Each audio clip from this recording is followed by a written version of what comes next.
Broeder en suster, ek groet vir jou in die naam van Jesus Christus, ons getroue verlosser en saligmaker.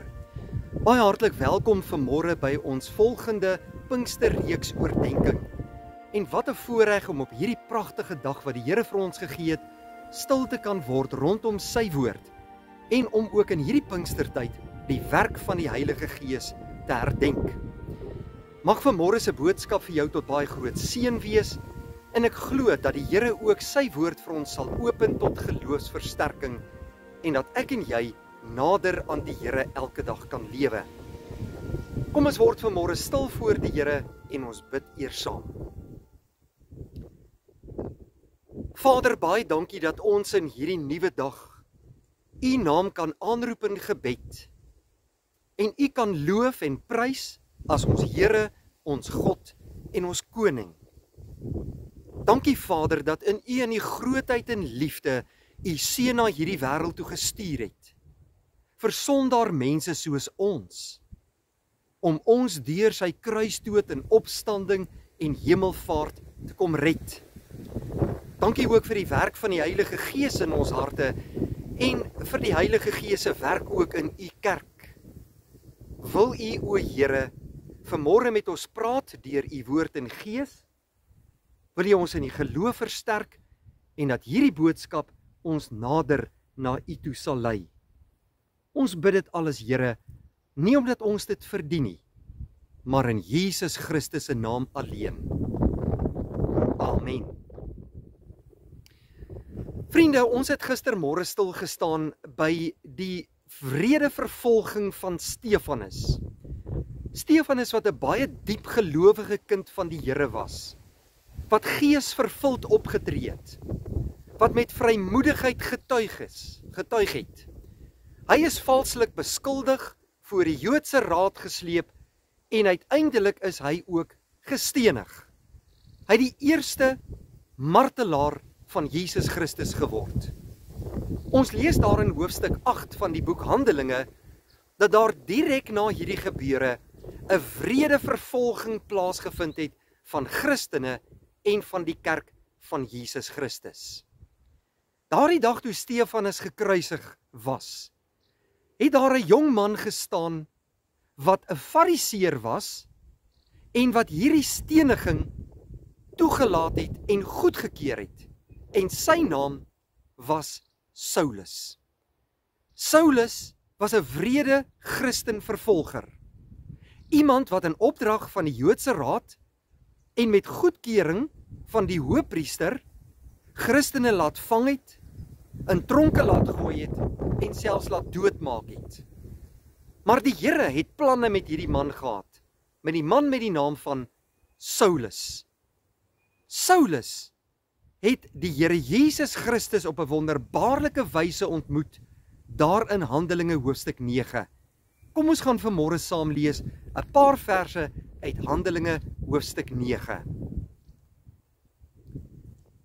Intussen het Saulus soos 'n besetene voortgegaan om die volgelinge van die Here met die dood te dreig.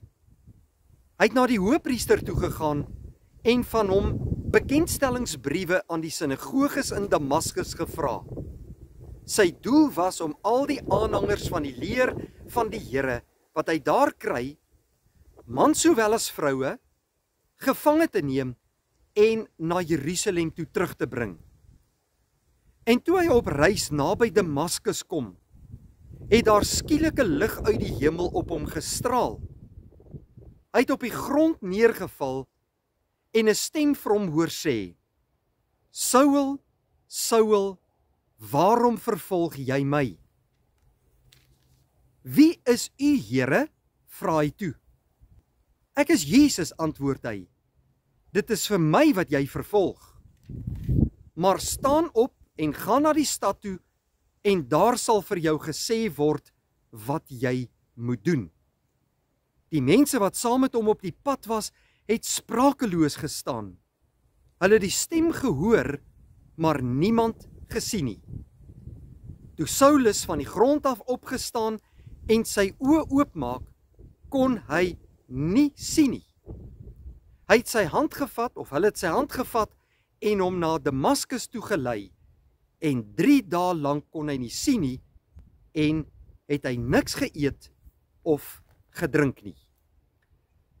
Broeder en suster, Saulus, die Fariseer, Saulus, die wrede Christen vervolger, het Jesus Christus, die lewende verlosser, ontmoet op pad na Damaskus, toe hy daarheen was om Christene te laat vang, te laat boei en in tronke te stop.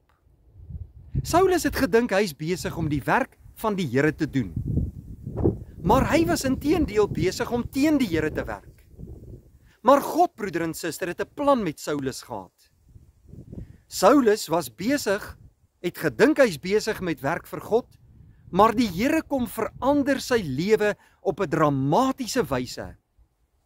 Toe hy op pad na Damaskus was, saam met 'n klomp van sy medewerkers, het daar skielik uit die hemel 'n lig hom omstraal. En Jesus praat met Saulus. En Saulus word hier tot verantwoording geroep. In Saulus se lewe daar op hierdie dag 'n dramatiese insident gebeur, wat sy totale lewe verander het. Hy het Jesus ontmoet. En daardie dag het die Heilige Gees vir Saulus tot op hierdie punt gebring, en daardie dag het Saulus tot bekering gekom deur die kragtige werk van die Heilige Gees. Dieselfde Heilige Gees wat uitgestort is daar in Handelinge 2 en in die apostels en in die disippels se lewens begin werk het en duisende mense tot bekering gebring het, was dieselfde Heilige Gees wat vir Saulus tot by die aangesig van Jesus Christus gebring het. Jesus het uit die hemel met hom gepraat. Saul, Saul, waarom vervolg jy my? En Saulus antwoord, wie is u, Here? En Jesus sê, ek is Jesus wat jy vervolg. En daardie dag was die dag wat Saul of Saulus vir Jesus ontmoet het. Sy lewe het daardie dag handomkeer verander. Van daardie dag af was hy nie meer 'n Christen vervolger nie, maar het hy 'n Christus navolger geword. Hy het die Here Jesus Christus aangeneem en hulle het hom gelei by die hand na Damaskus, want hy was blind vir 3 dae. En daar het die Here Jesus Christus iemand gestuur om vir hom te kom bid, en die skil het van sy oë afgeval, en van daardie dag af was sy naam nie meer Saulus nie, maar Paulus. En Paulus sou een van die grootste werkers vir die Here Jesus Christus word in die Christelike kerk. Hy het hom nie net by die kerk gaan aansluit nie, maar hy het onmiddellik begin om te getuig oor Jesus, dat Jesus die ware verlosser van die wêreld is.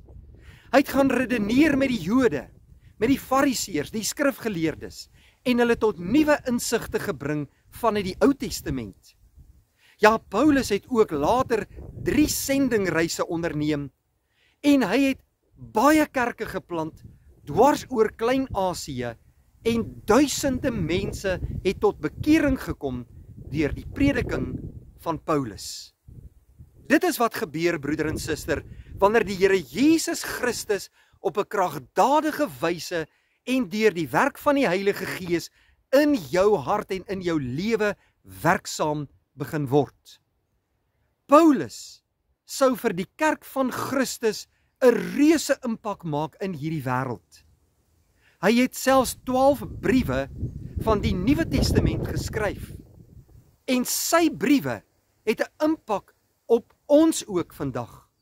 En op die kerk van Jesus Christus was daar 'n reuse impak gelaat vir eeue daarna deur die werk van Paulus. Nou broeder en suster, daar waar die Heilige Gees werk, en daar waar Jesus in jou hart werk en in jou lewe inkom en vernuwing en verandering bring, daar is vrug. En daar kan 'n mens dan werk vir die koninkryk van God en vir die uitbreiding van die evangelie. Vandag wil ek vir jou uitnooi. Het jy al vir Jesus ontmoet? Loop jy in Jesus se voetspore? Werk jy soos Paulus vir Jesus? Ja, ons sien dat Paulus baie moeilike omstandighede deurgaan het. Vir Jesus.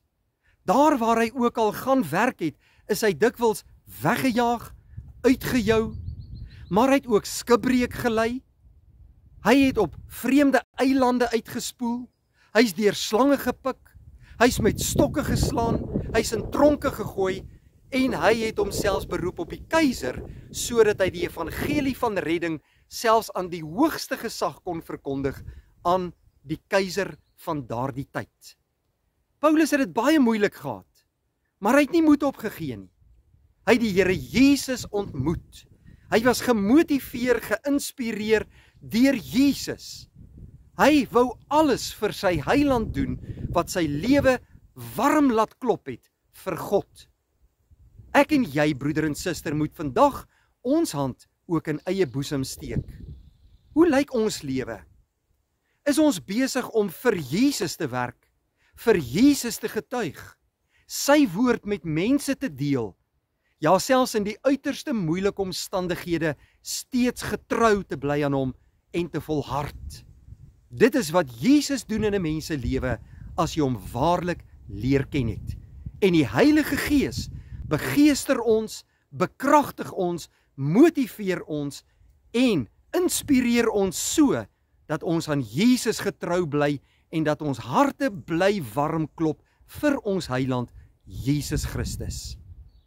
My bede is dat ook in hierdie Pinkstertyd Jesus 'n werklikheid in jou lewe sal word en dat die Heilige Gees jou na Jesus toe sal lei en dat jy gehoorsaam sal gaan lewe tot sy eer elke dag en dat jy 'n getuie vir hom sal wees oral waar jy mag gaan. Kom ons bid saam. Vader, baie dankie dat ons vanmôre op hierdie lieflike oggend voor U kan buig in aanbidding en hierdie kosbare boodskap kon hoor vanuit U woord. Dankie Here dat ons vir die Here Jesus Christus kon ontmoet in ons lewe en vir die reuse impak wat hy ook in ons lewens kom maak het. Laat ons hand altyd in sy hand bly en dankie vir die Heilige Gees wat in ons harte werk om ons in die geloof op te bou. Seën vir ons in hierdie Pinkstertyd, Here, en laat elkeen van ons se lewens getuies vir U wees en dat Jesus se naam groot gemaak mag word in hierdie wêreld. Ons vra dit alles in die naam van ons Heiland, ons Verlosser en Koning, Jesus Christus. Amen. Vriende, baie dankie dat U vandag by ons ingeskakel het. Mag die Here vir U seën. Ons sien mekaar weer môreoggend by ons volgende geleentheid. Vrede vir jou.